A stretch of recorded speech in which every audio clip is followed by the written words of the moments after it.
యెషయా గ్రంథం 45:3.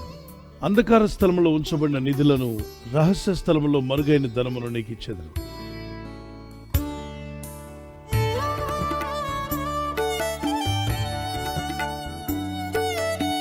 అంధకార స్థలంలో ఉంచబడిన నిధులు నేను నీకు ఇస్తాను అంటే అది అందరికీ అందుబాటులో ఉన్నది కాదు. ఈ లోకంలో ఉన్న జ్ఞానులకి అది అంధకారంలో ఉంది కనుక వారు కనుక్కోలేకపోయారు. సైంటిస్టులకు కూడా దొరకనటువంటి ఏంటిది, సైంటిస్టులకు దొరకనిది, జ్ఞానులకు దొరకనిది, ఈ లోకంలో మనుషులు ఎవరికి అందుబాటులో లేనటువంటి, కనబడకుండా ఉన్నటువంటి ఒక నిధిని దేవుడు తన ప్రజలకు ఇస్తా అంటాడు. అందులో ఒకటి ఆల్రెడీ మనకి ఇచ్చాడు.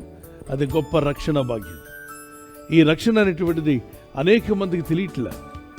దీనిలో ఉన్న రక్షణానందం కానీ, ఈ రక్షణ పొందినప్పుడు మనిషి కలిగే మార్పు కానీ, ఈ ఆత్మీయాత్రలో పరలోకం చేరేంత వరకు, పరలోకం చేరిన తర్వాత దేవుడు మానవుల కొరకు ఏర్పాటు చేసిన ఇవన్నీ మానవ దృష్టికి కనబట్టలేదు. వాళ్ళందరికీ అంధకారంలో ఉన్నట్టుగానే ఉన్నాయి. ఒకప్పుడు ఎడారిలో బతికే వాళ్ళకి ఆ ఎడారి మైదానం కింద ఆయిల్ ఉందన్న సంగతి తెలియదు. ఆ ఆయిల్ వారు పైకి తీసుకురాగలిగితే హ్యాపీగా బతకగలరన్న విషయం వారికి తెలియదు. ఎన్నో ఏళ్లుగా, ఎన్నో తరాలుగా ఎర్రని ఇసుక మీద బతికారు. తినడానికి సరిగా ఆహారం లేదు, చాలా ఇబ్బంది పడుతూ బ్రతికారు.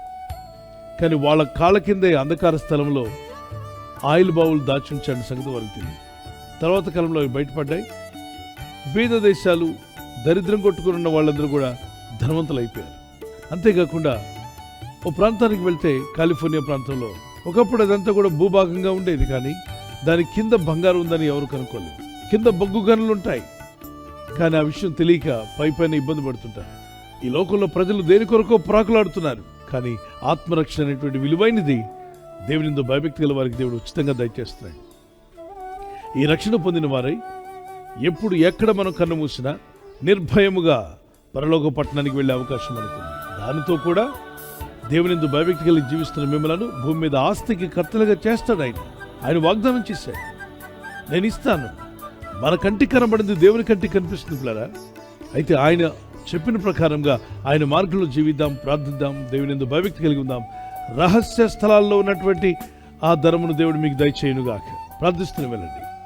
అంధకార స్థలంలో ఉన్న నిధులను, రహస్య స్థలంలో దాచబడిన ధనమును ప్రభు మీకు ధారాళంగా దయచేయునుగాక. నేను నమ్ముచున్నాను ఈ వాగ్దానాన్ని నన్ను వారు చేయగలరా?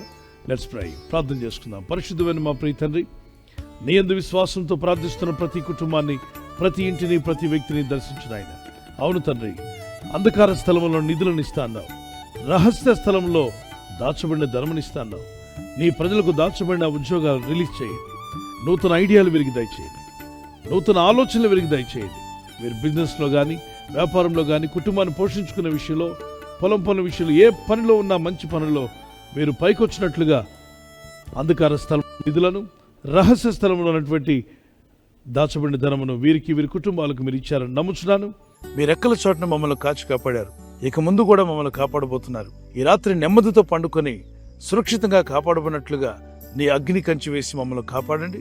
మీ చిత్తములో కొనసాగే కృప అందరికీ దయచేయమని యేసుక్రీస్తు ప్రశస్త నామములో వీరందరికీ చక్కని నిద్ర దయచేసి తెల్లవారు లేచి కృపను మాకిమ్మని క్రీస్తు యేసు నామములో అడిగి వేడుకుంటున్నామా పరలోకపు తండ్రి. ఆమేన్.